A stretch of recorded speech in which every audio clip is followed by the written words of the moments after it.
지친 하루를 달래줄 어머니의 손맛 그대로. 올바른 재료와 정성 담은 손질. 홍시로 완성한 달콤한 감칠맛. 집에서도 편하게 택배로 받아보세요. 매콤하게 땡기는 감칠맛. 장간의 양념게장. 검색창에 장간의 양념게장을 검색해보세요. 자, 올 하반기 김포에 집 살려고 하는데 시기 괜찮을까요? 상황을 보면 나오겠죠? 일단은 지금 추세, 그 다음에 현재 가격 수준, 그 다음에 전망, 앞으로의 전망, 이런 것들을 봐야 되는데, 김포도 김포 나름이죠? 어디 쪽 보고 계세요?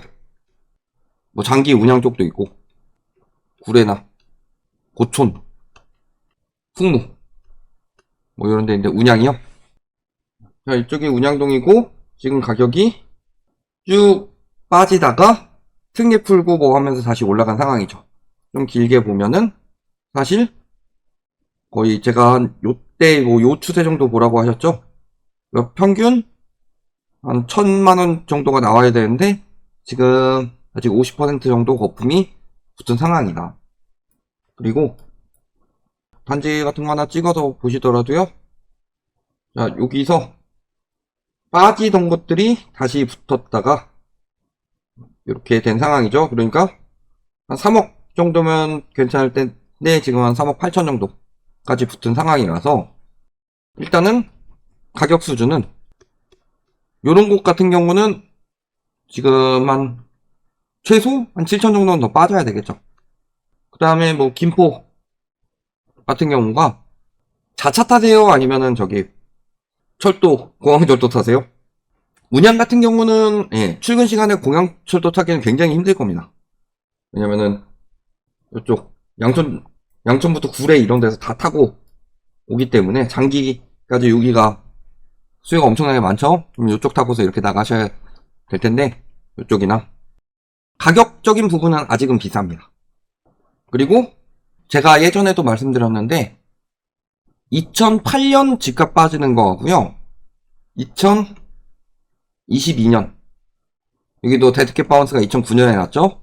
여기는 3, 4년 2년 동안 났는데 이때랑 이때의 결정적인 차이점은요. 이때는 매매 거품이 빠지는 거고 이때는 매매 플러스 전세 거품이 빠지는 상황입니다. 그래서 이때는 오히려 상급지가 먼저 빠지기 시작했죠. 이때는요. 하급지가 먼저 빠지기 시작할 겁니다. 제가 2019년에도 그 이야기 많이 했어요. 외곽부터 위험해진다. 그 이유는 전세 거품 때문입니다. 김포 같은 경우가요. 대표적으로 보면은 어디서 많이 빠졌냐면요. 강서 양천에서 많이 빠졌어요. 하급지는요. 몇 억 이하가 아니라요. 어디랑 비교하느냐에 따라 달라요. 예를 들어 강남하고 성동구하고 비교하면 강남이 더 상급지죠. 근데 성동구하고 노도강하고 비교하면 노도강이 더 하급지고 성동이 상급지가 되는 것처럼. 그러면은 강서 양천에서 왜 빠졌냐? 양천 같은 경우는 대표적으로 목동을 중심으로 거품이 끼기 시작했고 강서 같은 경우는 마곡을 중심으로 거품이 끼기 시작했죠. 그러니까 집값이든 전세든 거품이 엄청 끼기 시작하니까 거기 아무리 마곡에 LG 들어온다고 하더라도요. LG 직원들도 집 사기 힘들 정도로 가격이에요. 소래포구 자꾸 이야기하지 마세요. 나 지금 소래포구 때문에 스트레스 받아. 소래포구 아닌데 자꾸 소래포구라고 그래. 제가 뭐였지? 올림픽 선수촌은 웃어 넘기겠는데 소래포구는 내게 아니다 보니까 매니저님 거다 보니까 피해준다는 생각에 그거는 스트레스 받아요. 저. 근데 강서 양천 같은 경우가 마곡하고 목동 빼고는 여기 서울에서 하급지 수준이에요. 예를 들어서 신월동 여기가요 서울 최고 하급지 중에 하나입니다. 그 다음에 뭐 화곡동 이런 것들은 거의 5는 안 되고 도나 강 정도 급이에요. 그러니까 여기서 문제가 터진 게 뭐예요? 빌라 전세 사기. 그러니까 5호선 또는 9호선을 이용하는 사람들이 서울 집값이 계속 올라가니까 올라가고 이에 따라서 전세 가격도 올려버리니까 신축에다가 교통 들어온다고 했고 그런 곳으로 이동한 것 중에 한 군데가 김포다. 김포로 많이 갔고 그 다음에 뭐 운정이라든가 그 다음에 뭐 검단 이런 쪽으로 많이 갔죠. 그러면요 문제는 전세 가격 때문에 떨어져 나간 거예요. 전세 가격이 떨어지기 시작하면 어떻게 될까요? 서울 중심부에서 전세 가격이 떨어지기 시작하면은 가격 때문에 외부로 나갔던 수요들이 다시 회귀를 합니다. 그래서 제가 2019년에 무슨 이야기를 했냐면요. 집값 무너지기 시작할 때 외곽부터 무너질 것이다. 회귀 수요들이 있기 때문에. 특히 예를 들어서 김포 같은 경우 지금 이야기가 나오는 게 5호선 이야기도 나오고 있지만 요거는 사실 오래 걸리겠죠. 그럼 현재 쓸 수 있는 것 골드라인이죠. 골드라인이 거의 우리나라 최고 수준의 혼잡도를 가지고 있죠. 왜? 2량밖에 안 되니까. 그래서 운양 같은 경우는 사실 역세권이라고는 하던데 출퇴근 시간에 이용하기는 쉽지 않아요. 오히려 그러니까 자차 이용하시면 그나마 다행이긴 한데 출퇴근 시간이 아니라 그 출퇴근 시간 같은 경우는 저쪽 오히려 그 장기 운양보다 구례가 더 하급지고 구례보다 양촌이 더 하급지인데 그쪽에서 먼저 타고서 들어와 버리니까 자차를 이용하시더라도 출퇴근 시간에 별로 안 막히는 도로더라도 출퇴근 시간에 많이 막힙니다. 그러니까 실질적으로 거주 요건이나 교통에 비해서 가격이 많이 올라간 상황이에요. 그런데 지금 영끌이라고 하는 수요들이 강남에 많이 들어갔을까요? 노도강에 많이 들어갔을까요? 영끌은 보통 노도강에 많이 들어갑니다. 반대예요. 강남은 그렇게 대출을 안 내줘요. 고가 아파트이기 때문에. 그럼 강남 집값은 어떻게 올라갔냐? 서울로 따지면요. 노도강에서 여러 채를 정리한 사람들이 올라가서 조금 더 상급지, 마용성, 강남 이런 식으로 올라간 거란 말이에요. 제가 그 피라미드 구조에 대해서 이야기를 했죠. 여기다 대출을 내주면은 욕을 바가지로 먹는단 말이에요. 그러니까 대출을 어디다 내줘요? 여기다 내준다. 여기다 내줘요. 그래서 우리나라 집값이 피라미드 구조다.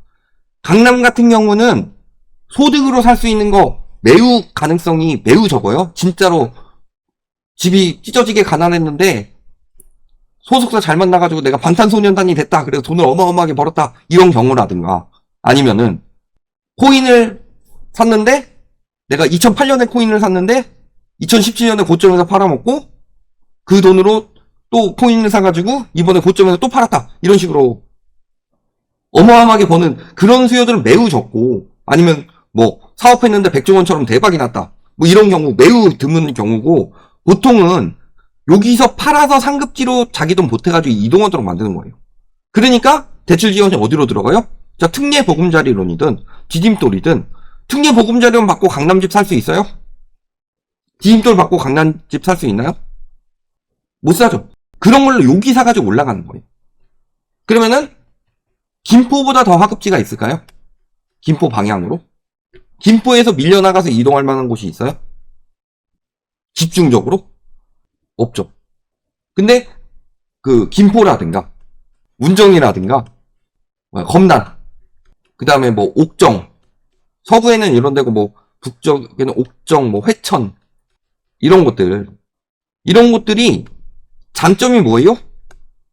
외곽지구 바깥쪽에 있지만 그럼에도 불구하고 신도시죠. 그래서 신축 플러스 신도시 상권 이런 것들이 있어서 저기까지 가서 산 거란 말이에요. 근데 실질적으로 출퇴근해보면은 힘들다는 게 대부분 보이니까. 그래서 결국에는 요런 곳들이 나중에 이제 신규가 유입이 돼야 되는데 연끌을 많이 했죠. 그러니까 신도시 집값은 오른다 이런 말로 해가지고 연끌을 많이 했단 말이에요. 연끌 많이 한 사람들. 그 다음에 그 당시 막 입주할 당시에 분양권 거래 투기라든가 또는 갭 투기 이런 것들 많이 들어갔단 말이에요. 근데 만약에 대출이 막히게 되면 어떻게 될까요? 그래서 서울에서 많이 빠져나간 곳들이 이제 신도시다. 그나마 신도시 중에서 조금 돈 있는 사람들이 간 곳이 이제 뭐 미사라든가 판교 이 정도고 나머지 신도시들은 대부분 밀려서 간 거란 말이에요. 이런 곳들이 자금 유입이 없어지게 되면요, 먼저 무너지고, 그러면은 여기 밀려나도록 했던 그 곳들이 따라서 무너지기 마련이에요. 이런 식으로 올라갈 거예요. 자, 서울 집값이 심상치 않다고 하죠. 하락 전환 조짐이다. 이미 서울 아파트 값도 하락했고, 매수 우위 지수도 떨어졌고, 실질적으로 전세 가격도 떨어지고, 그러면은 신도시 쪽에서 가능한 수요들이 이동하게 되면요, 갭투기한 사람들은 전세가 빠져서, 그다음에 영끌한 사람들은 누군가가 내 거를 받아줘야 되는데 받아주지 못하는 상황이라서, 그래서 무너질 가능성이 높고, 저런 것들은 더 빨리 나올 거예요. 그럼 올해 하반기까지 저렇게까지 무너질 수 있느냐? 근데 내가 집주인이라고 생각을 해봅시다. 아무리 버티기 힘들다고 하더라도 깎으면 깎을수록 집값 같은 경우는 조금만 깎아도 비용이 엄청나게 크죠. 예를 들어서 5억짜리라고 해봅시다. 10%만 깎아도 5천만 원이에요. 5%만 깎아도 2,500만 원이고. 그러니까 팍팍 내리긴 쉽지 않죠. 하락 거래들이 계속 돼줘야 되는데, 그게 거래 절벽 이후 하락 거래가 되고, 그게 한 몇 년은 가요. 그러면 김포 같은 경우도 최소한 2년 정도 걸릴 걸로 보이는데, 거기에 내년에 이제 여러 가지 리스크들이 올해 터지고 내년 터지고 이런 것들이 굉장히 많단 말이에요. 거기에 올해 대출 총량 규제도 들어가 있고, 그렇다는 것은 신규 수요가 유입될 수 없는 이상 하락 가능성이 굉장히 높다. 그러면 지금 6억을 가지고 계시더라도 굳이 김포 같은 경우 빚 없이 사실 수도 있습니다.